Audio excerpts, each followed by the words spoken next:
Topic Ionic radius. Ionic radius. Ionic radius पढ़ेंगे। हमने वो पढ़ लिया था, एटॉमिक रेडियस पढ़ लिया था हमने। Yes, sir. Yes, sir. Atomic radius के बाद फिर हम पढ़ते हैं आयोनिक रेडियस को, और आज का हमारा टॉपिक आयोनिक रेडियस वाला। और आयोनिक रेडियस मींस के साइज ऑफ आयन, वही same definition, the distance between nucleus and outermost electron. अब आउटरमोस्ट जो इलेक्ट्रॉन है, जाहिर है जब इलेक्ट्रॉन निकल गया या कोई और आ गया, या कैटाइन बन गया या एनाइन बन गया, तो उसके साइज में, एटॉमिक साइज से उसके साइज में डिफरेंस आ जाएगा, फर्क आ जाएगा। और इसमें ये तो हमें पता है कि अगर हम कैटाइन के साइज की बात कर रहे हैं तो कैटाइन का साइज क्या होगा? Cationic size greater than small होगा या लेस होगा? लेस देन होगा। Less होगा। साइज Less होगा। की एटॉमिक साइज से उसका साइज कम होगा। और अगर हम बात करें एनाइनिक साइज की तो क्या होगा? Greater होगा। Greater. एनाइनिक साइज जो है वो फिर बढ़ जाएगा उसके अपने एटॉमिक साइज से। क्यों बढ़ जाएगा, ये कोई बताएंगे रीजन? तो इलेक्ट्रॉन बढ़ जाएंगे ना। जी, इलेक्ट्रॉन बढ़ जाते हैं तो फोर्स ऑफ अट्रैक्शन न्यूक्लियस के साथ वीकर हो जाती है। इसमें कैटाइन और एनाइन के साइजेस के हिसाब से एक्सप्लेन किया हुआ है नीचे। Ionic radius of cation, ionic radius of cation में क्या एक्सप्लेन किया है, ये बताया है कि कैटाइन्स जो हैं वो हमेशा स्मॉलर होते हैं अपने ही एटॉमिक रेडियस से, या न्यूट्रल फॉर्म में जब होते हैं तो उसके मुकाबले में कैटाइनिक फॉर्म में उनका साइज डिक्रीज हो जाता है।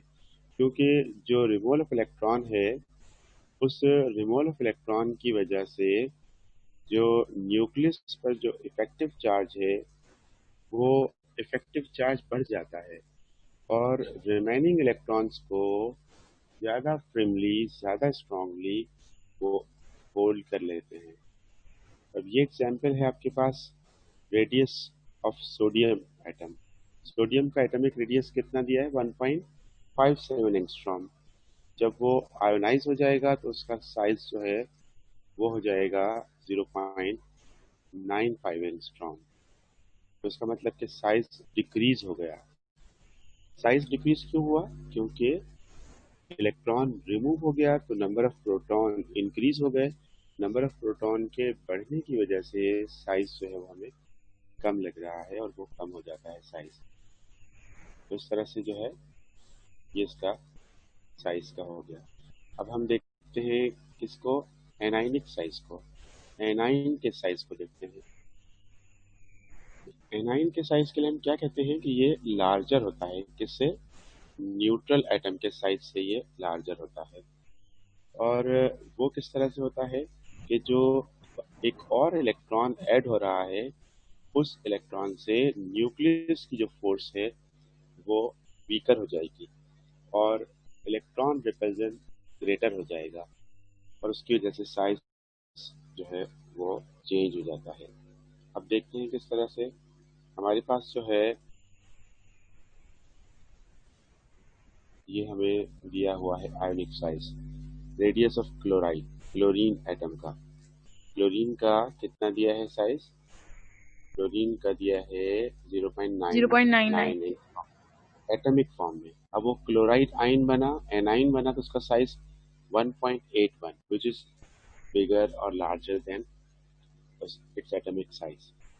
अब इसी को आगे एमसीक्यू में भी दिया हुआ है, उसमें हम कभी जिक्र करते हैं इसका। जब हमारे पास सेम इलेक्ट्रॉनिक कॉन्फ़िगरेशन वाले आयन्स होते हैं तो उनका आयोनिक रेडियस जो है वो इंक्रीज हो जाता है जैसे जैसे उनका न्यूक्लियर चार्ज इंक्रीज होता जाएगा। जैसे यहाँ एग्जाम्पल दिया, मैग्नीशियम और सोडियम को कंपेयर किया है हमने। यहाँ पर उसी चीज को यहाँ पर ले लिया है, सोडियम, मैग्नीशियम और एल्युमिनियम को। इनमें अगर हम देखेंगे सोडियम, एल्युमिनियम और मैग्नीशियम में, तो सोडियम सोडियम, मैग्नीशियम और एल्युमिनियम में हम देखते हैं कि हमारे पास नंबर ऑफ इलेक्ट्रॉन कितने हैं। सोडियम आयन, ये सोडियम +1 आयन है। इलेक्ट्रॉन कितने हैं इसके पास? 10 इलेक्ट्रॉन है। 10 और मैग्नीशियम आयन के पास कितने इलेक्ट्रॉन होंगे? ये मैग्नीशियम +2 आयन है। 10 मैग्नीशियम के पास +2 के पास भी 10 इलेक्ट्रॉन है। और दूसरा हम लेते हैं एल्युमिनियम। तीसरा हमने ले लिया है एल्युमिनियम। एल्युमिनियम के पास कितने इलेक्ट्रॉन है? 10 +3। 10 मतलब तीनों के पास 10 इलेक्ट्रॉन है, तो क्या ये तीनों आइसो इलेक्ट्रॉनिक हो गए? ये तीनों आइसो इलेक्ट्रॉनिक हो गए हैं। आइसो इलेक्ट्रॉनिक है, इनके पास प्रोटॉन कितने हैं? 11, 12 और 12 प्रोटॉन है 13 13। अब ये है इलेक्ट्रॉन इनके पास और ये है प्रोटॉन इनके पास। और इनके जो जो साइजेस हैं वो क्या हो रहे हैं? 0.95 angstrom for aluminium, 0.94 for sodium, 0.95 किसका हो जाएगा? सोडियम का, अभी हमने पीछे पढ़ा भी है। और उसके बाद फिर 0.65 हो जाएगा किसका? मैग्नीशियम का। मैग्नीशियम और एल्युमिनियम का कितना हो जाएगा? 0.50 0.50 तो कम वैल्यू कौन सी है इनमें से? 0.50 0.50 50 सबसे कम वैल्यू है। चार्ज सबसे बड़ा किसका है? इन तीनों में से चार्ज किसका सबसे बड़ा है? एल्यूमिनियम एल्युमिनियम है। एल्युमिनियम का और ऐसे size सबसे कम है। तो इनका सर इनवर्स रिलेशन क्या बनेगा? इनवर्स रिलेशन सर बनेगा। इनवर्स इनवर्स मिलेगा कि जैसे जैसे आयोनिक साइज जो है वो आयोनिक जो इसके ऊपर चार्ज बढ़ता जाएगा और उसका साइज जो है डिक्रीज होता जाएगा। ऐसे ही डिक्रीज है? होता है। यस ये बात सही लिखी हुई है। Ionic size of isoelectronic ions decreases as the charge increases. Yes अच्छा, सर अब यस सर आपसे मुझे बताइएगा आप लोग कि इसका आंसर क्या होगा। जो सामने एमसीक्यू है आपके पास, इस एमसीक्यू का आंसर क्या होगा? जो फर्स्ट एमसीक्यू है आपके सामने इस वाले का। Ion will have greater ionic size. किसका ग्रेटर आयोनिक साइज होगा? क्या ये चारों आइसो इलेक्ट्रॉनिक हैं? हाइड्रोजन चारों आइसो इलेक्ट्रॉनिक हैं या नहीं? No sir no sir iso sir electronic, ए आइसो इलेक्ट्रॉनिक सारे नहीं है या कोई एक नहीं है इनसे? कैसे?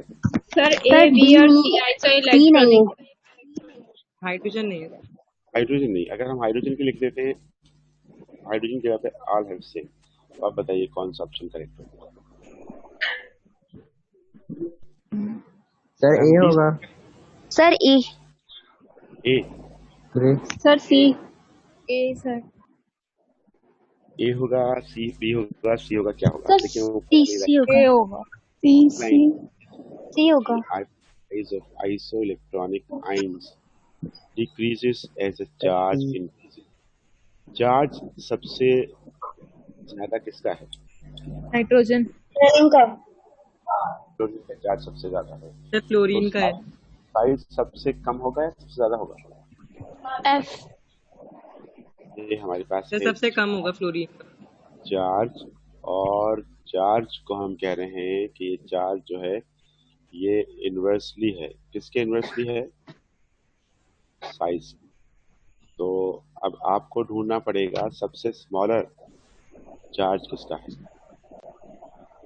सबसे स्मॉल चार्ज क्या आपको फ्लोरीन का सबसे सर नाइट्रोजन सर जी हाँ, नाइट्रोजन का सबसे छोटा चार्ज नाइट्रोजन का सबसे स्मॉलर चार्ज है। किस बेस पर? -3। हम मैथमेटिक्स के हिसाब माइनस से वैल्यू, माइनस की वैल्यू वो भी 3, तो इसका मतलब सबसे कम वैल्यू है। तो सबसे 3 कम वैल्यू इलेक्ट्रॉन है, गेन उसके हिसाब से हम इसको लेंगे। ठीक है, ये है, ये हो गया हमारे पास। इसमें नाइट्रोजन सिलेक्ट करेंगे। दूसरा क्या है? ये दूसरा लम्स का क्वेश्चन है। थोड़ा बहुत चेंज किया लेकिन है ये कॉन्सेप्ट वही जो लम्स में आ चुका है, मेडिकल में आ चुका है। सही है। क्या कह रहे हैं? So the following atom will have larger ionic size than its parent atomic size. Sir D D D chlorine ए9 सर सिर्फ डी डी है पी कैसे? सर वो क्योंकि इलेक्ट्रॉन गेन क्लोरीन करेगा इलेक्ट्रॉन ना। गेन करता है। सर वेरी नॉन मेटल है सर। कि इलेक्ट्रॉन गेन कर रहा है तो इलेक्ट्रॉन गेन करने वाला एनाइन बनाने वाला वो ही सबसे बड़ा चार्ज रखेगा। बिल्कुल ठीक। Yes sir. क्लोरीन बाकी तीनों मेटल्स हैं, तीनों के तीनों मेटल्स हैं, तो मेटल्स हमेशा इलेक्ट्रॉन लूज करते हैं और वो कैटाइन बनाते हैं, एनाइन नहीं बनाते। तो इसीलिए यस सर। कैटाइन का साइज तो वैसे भी कम होगा और इसमें पूछा है लार्जर। अब इसी क्वेश्चन को अगर हम अपोजिट कर दें तो आप चेक कर लेंगे, अगर मतलब कि 3 नॉन मेटल दे दें और 1 मेटल दे दें और पूछ लें यस स्मॉलर आयोनिक साइज, हो जाएगा। Yes sir. वेरी गुड, ये ठीक है। से फिर हम कोशिश करेंगे टेस्ट पे जो है चेंज करके देते हैं आपको। उसके बाद फिर हम पढ़ते हैं आईपी, आयोनाइजेशन पोटेंशियल। आईपी का कॉन्सेप्ट क्या है? आयोनाइजेशन पोटेंशियल कॉन्सेप्ट बताइए। सर लास्ट शेल का इलेक्ट्रॉन निकाल जो एनर्जी रिक्वायर्ड होती है वो आयनाइजेशन पोटेंशियल एनर्जी कहलाती है। जी, किसी भी एटम के न्यूट्रल गैस के एटम की। आखिरी शेल में से इलेक्ट्रॉन को रिमूव करने के लिए जो एनर्जी रिक्वायर्ड होती है उस एनर्जी को हम कहते हैं आयोनाइजेशन पोटेंशियल। लेकिन उसके लिए शर्त यह है गैस स्टेट होनी चाहिए। Yes sir.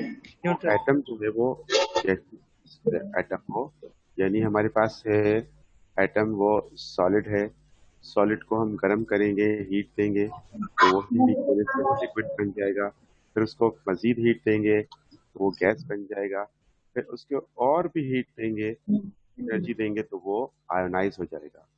अब जब आयोनाइज हो गया तो आयोनाइज फॉर्म को हम क्या कहते हैं? कौन सी फॉर्म होती है ये? कौन सी स्टेट होती है? प्लाज्मा। प्लाज्मा स्टेट, ठीक है। तो प्लाज्मा स्टेट में आ जाएगा वो। प्लाज्मा स्टेट में आ जाएगा तो ये है कि आयोनाइजेशन पोटेंशियल, आयोनाइजेशन एंथैल्पी वो एनर्जी है, वो अमाउंट ऑफ एनर्जी है जो रिक्वायर्ड होती है एक एटम को उसके लास्ट शेल से इलेक्ट्रॉन को रिमूव करने के लिए, ठीक है। तो आयोनाइजेशन एनर्जी, आयोनाइजेशन एंथैल्पी कहलाती है।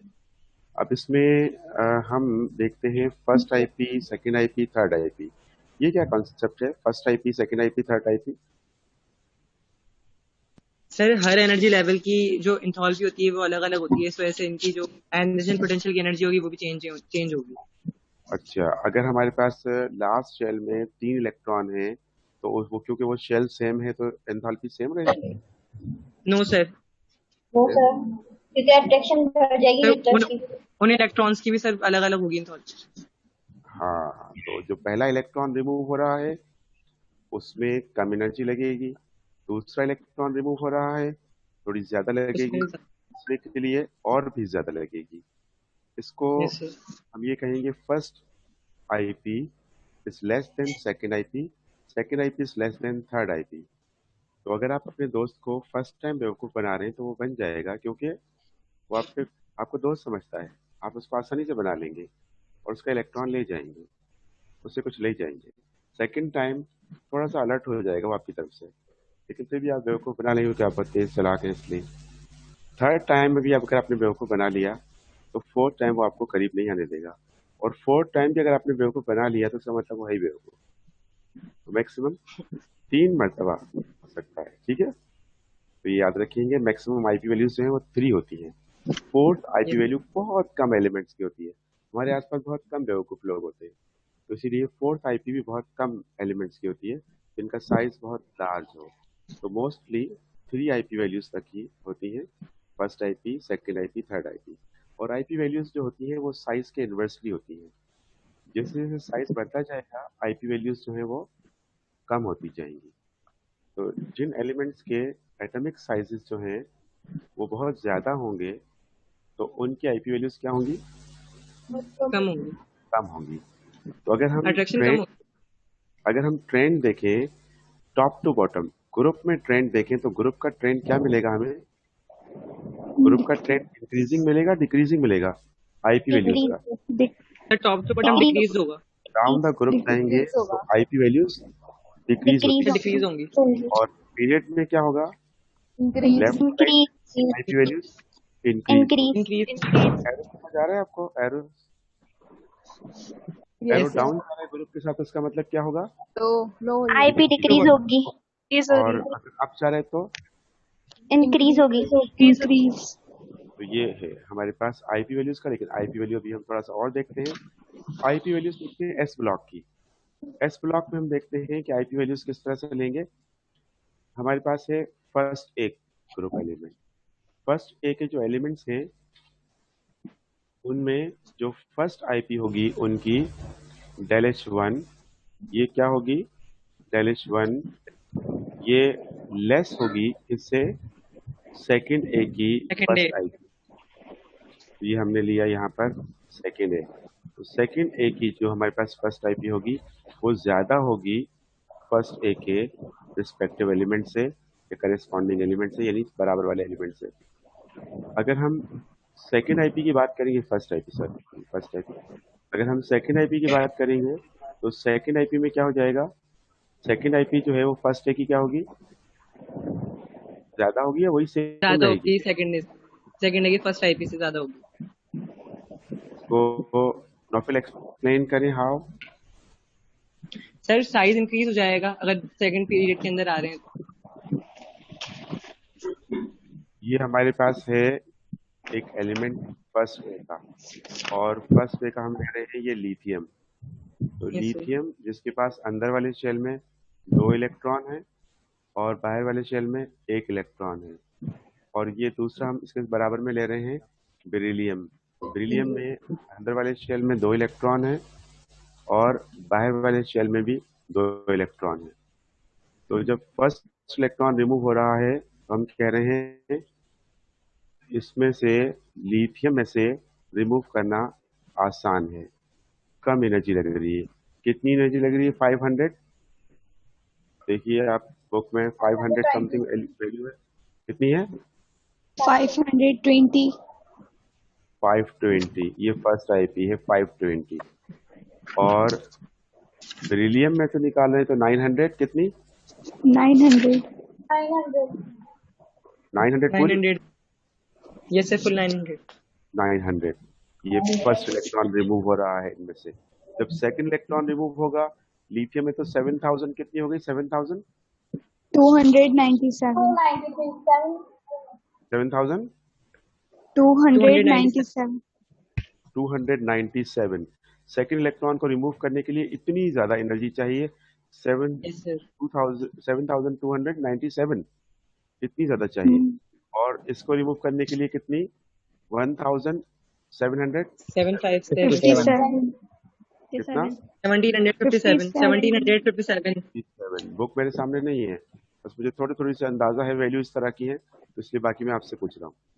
अब देखिए ये जो वैल्यू है पहला इलेक्ट्रॉन रिमूव करने के लिए, और ये वैल्यू दूसरा इलेक्ट्रॉन रिमूव करने के लिए। यहाँ पर फर्स्ट इलेक्ट्रॉन रिमूव करने के लिए एज कम्पेयर टू दिस थोड़ी ज्यादा चाहिए, लेकिन सेकेंड इलेक्ट्रॉन को कंपेयर करें जरा, आईपी वैल्यू बहुत ज्यादा फर्क हो गया।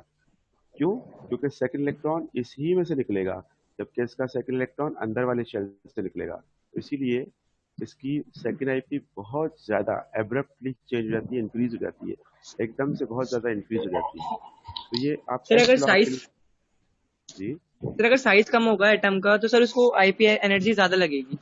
जी हाँ, साइज कम होगा तो एनर्जी ज्यादा लगेगी। इसीलिए सबसे ऊपर वाले जो एलिमेंट्स हैं हर ग्रुप के, उनकी आईपी वैल्यूज ज्यादा होती है, और जब नीचे जाते जाते हैं तो आईपी वैल्यूज कम होती जाती है। पीरियड में जो शुरू वाले एलिमेंट्स हैं, हर पीरियड का शुरू वाला एलिमेंट जो है उसकी आईपी वैल्यू कम होती है, आगे जाते जाते हैं तो आईपी वैल्यूज बढ़ती जाती है, क्योंकि साइज के इन्वर्सली है। साइज याद कर लिया, ये टर्म्स याद होती जाएंगी आपको। ठीक है, ठीक है सर। अब चलते हैं थोड़ा और आगे। आईपी वैल्यूज की बात करें, हमारे पास क्या है? ये कौन सी वैल्यू है? ये सर पीरियड वाइज हर एलिमेंट में ऐसे होगा? पीरियड वाइज हर एलिमेंट हर एलिमेंट में ऐसे होगा? अप टू कहाँ तक? सर अगर साइज कम होगा तो आईपी वैल्यू ज्यादा होगी कम होगी? साइज के इन्वर्सली है। साइज के इन्वर्सली है तो क्या होगा?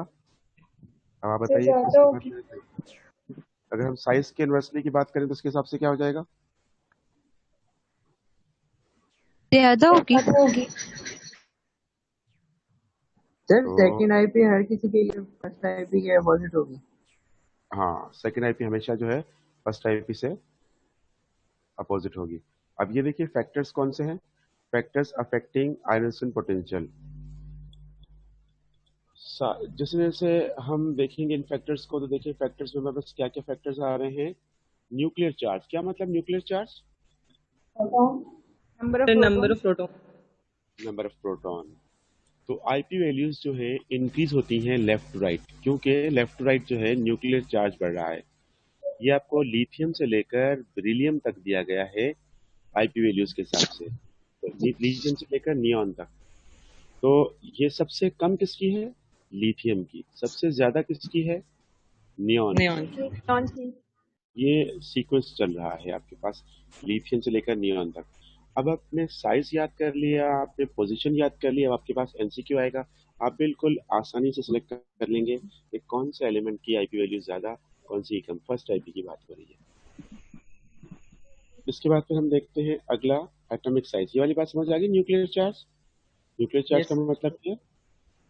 लेफ्ट टू राइट की बात हो रही है। लेफ्ट टू राइट यानी कि पीरियड में न्यूक्लियर चार्ज इंक्रीज हो रहा है तो आईपी वैल्यू भी इंक्रीज हो रही है, यानी न्यूक्लियर चार्ज से डायरेक्टली प्रोपोर्शनल है आईपी। इसके बाद हम देखते हैं न्यूक्लियर चार्ज के बाद सेकंड क्या है हमारे पास? Atomic size.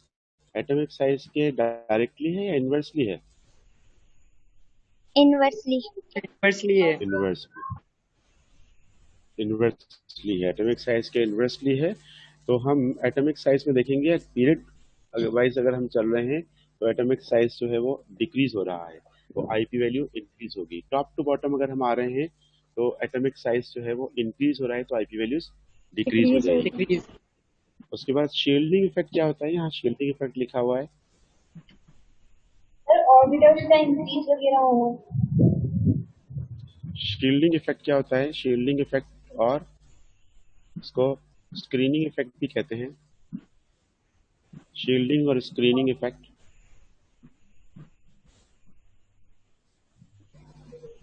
नहीं समझ आ रहा? किसी को याद नहीं आ रहा? सर न्यूक्लियर डॉक्टर सर याद। ट्रैक्शन के जी।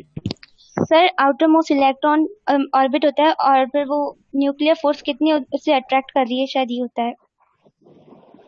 बिल्कुल ठीक, कॉन्सेप्ट तो ठीक है, लेकिन अगर हम इसको सर सिंपल थोड़ा याद नहीं आ रहा। सी वर्डिंग के साथ, नहीं आपने सही कहा आलोचना। यहाँ पर जो है अगर हम देखते हैं इसको कि हमारे पास नंबर ऑफ शेल इंक्रीज हो रहे हैं, जितने नंबर ऑफ शेल इंक्रीज होंगे हमारे पास उतना ही न्यूक्लियस जो है वो स्क्रीन होता जाएगा, हाइड होता जाएगा, शील्डेड यानी कवर्ड होता जाएगा टुवर्ड्स लास्ट इलेक्ट्रॉन। आखिरी इलेक्ट्रॉन के लिहाज से वो more and more shielded, more and more covered, more and more screen होता जाएगा, छुपता जाएगा। तो इसीलिए उसकी फोर्स ऑफ अट्रैक्शन न्यूक्लियस से कम डिक्रीज हो होती जाएगी। जाएगी। कम होती जाएगी उतना उसको निकालना आसान होता जाएगा। तो हम ये कहेंगे जितना शील्डिंग इफेक्ट ज्यादा होगा उतनी आईपी वैल्यू कम होगी। तो इसमें अल्कली मेटल्स में जब हम नीचे की तरफ को जा रहे हैं तो शील्डिंग इफेक्ट इंक्रीज हो रहा है, आईपी वैल्यूज डिक्रीज हो रही है। डिक्रीज।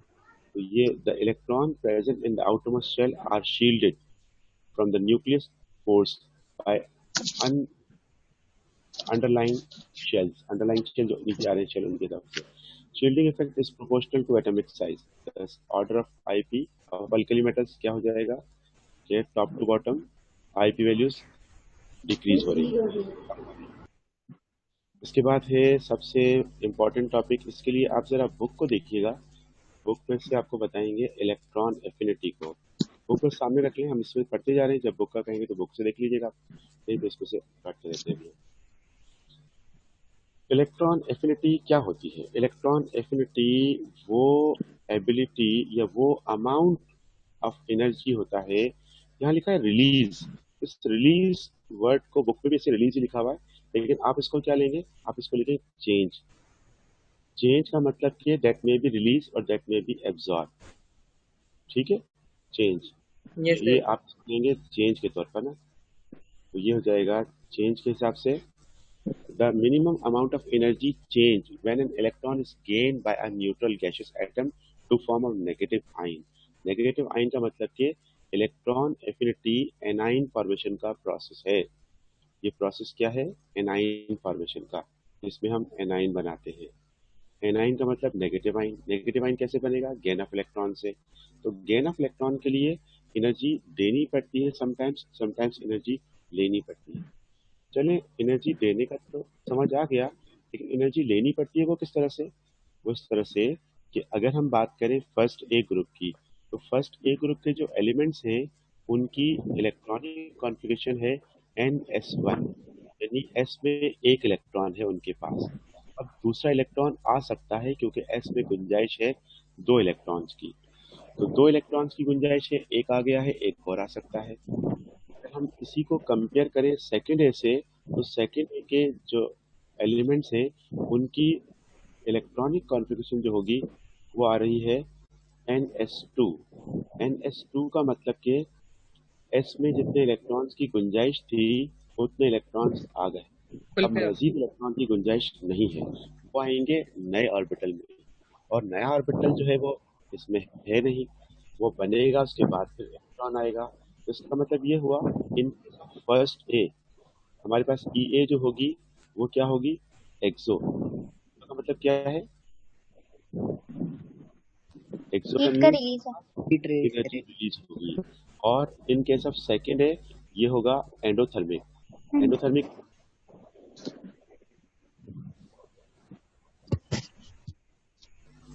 सेकेंड ए में है एंडोथर्मिक, फर्स्ट ए में है एक्सोथर्मिक। वो क्यों? अभी बताया आपको, रिपीट करें। सर इलेक्ट्रॉनिक कॉन्फ़िगरेशन की वजह, क्योंकि उनका जो सेकंड ए वाले मेंबर्स हैं ग्रुप के एलिमेंट्स, उनका जो लास्ट शेल है वो फिल है, इस वजह से उन लोगों को इलेक्ट्रॉन की जरूरत ही नहीं है। बिल्कुल ठीक। सेकेंड ए के एलिमेंट्स के पास जो एस ऑर्बिटल है वो फुलफिल्ड है, और उनको और इलेक्ट्रॉन रखने के लिए नया ऑर्बिटल बनाना पड़ेगा। और नया ऑर्बिटल बनाएंगे तो उसके लिए एनर्जी चाहिए होगी, तो एनर्जी मिलेगी उसके बाद फिर वो ऑर्बिटल बनाएंगे। इस हिसाब से सेकेंड ए में ये हो जाएगा एंडोथर्मिक क्योंकि एनर्जी एब्जॉर्ब करेंगे, और फर्स्ट ए में हो जाएगा एंडोथर्मिक इससे क्योंकि एनर्जी रिलीज करेंगे, रिलीज करके उसके बाद फिर इलेक्ट्रॉन को ऐड करेंगे। अच्छा, ये हो गया। इसके बाद हम देखते हैं, आगे चलते हैं। हमारे पास आगे क्या है, इसी में ही इसी बात को एक्सप्लेन किया हुआ है। तो यहाँ पर इसमें देखिए, यहाँ पर है electron affinity of first A group elements are negative while those of second A group elements are positive। Reason समझ आ गया क्यों? रीजन समझ आया आपको क्यों? Yes sir. Yes sir. एक इलेक्ट्रॉन एफिनिटी वाला जो टेबल बनाया हुआ है वो पेज नंबर कौन सा है? सर 113। 113। 113 पेज पर जो इलेक्ट्रॉन एफिनिटी का जो पेज है उस पर इन्हीं एलिमेंट्स की नेगेटिव और पॉजिटिव वैल्यूज दी हुई है। Yes sir. फर्स्ट ए की नेगेटिव और सेकंड ए की पॉजिटिव ऐसे ही है। Yes sir. Yes sir. आइए, what about group 8 element, 8 elements की क्या है, पॉजिटिव है नेगेटिव है? पॉजिटिव। पॉजिटिव। पॉजिटिव है। 8 ए की नेगेटिव भी है? 8 ए के किसी एलिमेंट की नेगेटिव है क्या? No no sir. Sir, no positive है। सर, सिर्फ पॉजिटिव ही होगी उनकी, तो उनको व्हाट अबाउट नाइट्रोजन? सिर्फ नाइट्रोजन पॉजिटिव की और भी पॉजिटिव। नेगेटिव भी। पॉजिटिव। सर पॉजिटिव भी और फास्फोरस की नेगेटिव। नहीं, वो तो फैमिली की बात नहीं कर रहे, नाइट्रोजन की बात कर रहे हैं। अब जरा नाइट्रोजन देखिए, सिर्फ पॉजिटिव। नाइट्रोजन की जो है पॉजिटिव। नाइट्रोजन की पॉजिटिव है सर। पॉजिटिव है, ये क्यों है पॉजिटिव? ये आप बता सकते हैं लोचना? सर नाइट्रोजन, स्टेबिलिटी की बेस पर। Very good. ये सब हाफ स्टेबिलिटी की फिल्ड बेस पर। है, बिल्कुल अच्छा। ठीक। ये यस हाफ सर। फिल्ड है। तो हाफ फिल्ड अगर है, PX PY PZ तीनों हाफ फिल्ड है, तो नया आने वाला इलेक्ट्रॉन जो है इनकमिंग इलेक्ट्रॉन है,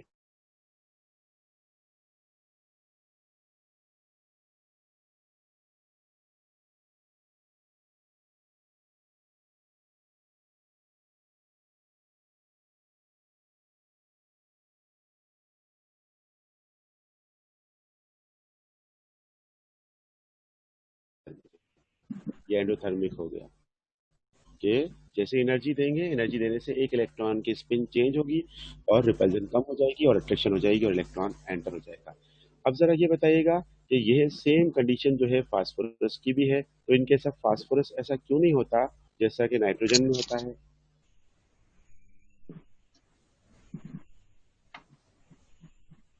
जी, सर कोई भी इसके स्टूडेंट ऑर्बिटल्स कंप्लीट होंगे? नहीं, बिल्कुल नहीं। सर लास्ट वाला इनकम्प्लीट होता है। नहीं, ऐसा भी नहीं। साइज सर ज्यादा है, न्यूक्लियस से दो है। फास्फोरस का साइज ज्यादा है। जितना साइज बढ़ता जाएगा उतना ही इलेक्ट्रॉन की रिपल्जन जो है वो वीक होती जाएगी, और रिपल्जन वीक होने की वजह से आने वाला इलेक्ट्रॉन इजीली एंटर होता चला जाएगा। इसीलिए जितना लार्ज साइज होता है उतनी इलेक्ट्रॉन एफिनिटी जो है वो लो होती है, और जितना स्मॉल साइज होता है उतनी इलेक्ट्रॉन एफिनिटी हाई होती है। बात समझ में आ गई? ये जो मैंने भी बताई है बात, ये यहाँ लिखी हुई है, ये यहाँ पर लिखी हुई है, ठीक है? इस लाइन में नोट कर लेंगे आप, ये आपको मिल जाएगा, फिर आप नोट कर लीजिएगा और इसको याद कर लीजिएगा। अब आ जाइए आगे, एक पॉइंट और आ गया है, सल्फर और ऑक्सीजन की बात हो रही है। अब आप इसमें देखिएगा, फर्स्ट ई ए इनकी नेगेटिव है, सेकंड ई ए इनकी पॉजिटिव है। उसका रीजन दिया है नेक्स्ट पेज पर, सबसे ऊपर ऊपर पैराग्राफ है, उसमें 2-3 लाइन्स है, उनमें क्या बताया जा रहा है। इन लाइन्स को नौफिल पढ़ें आप। Sir page number 113। 114 सबसे ऊपर। The, ad- the addition of second electron to oxygen or sulfur must overcome the repulsion of the negative charge already present on O minus and S minus. The process is therefore endothermic. For O minus 2, it is plus 844, and for S minus 2, it is plus 532 kilojoule per mole. जी हाँ, अब first electron enter हो गया जिसमें energy release हुई।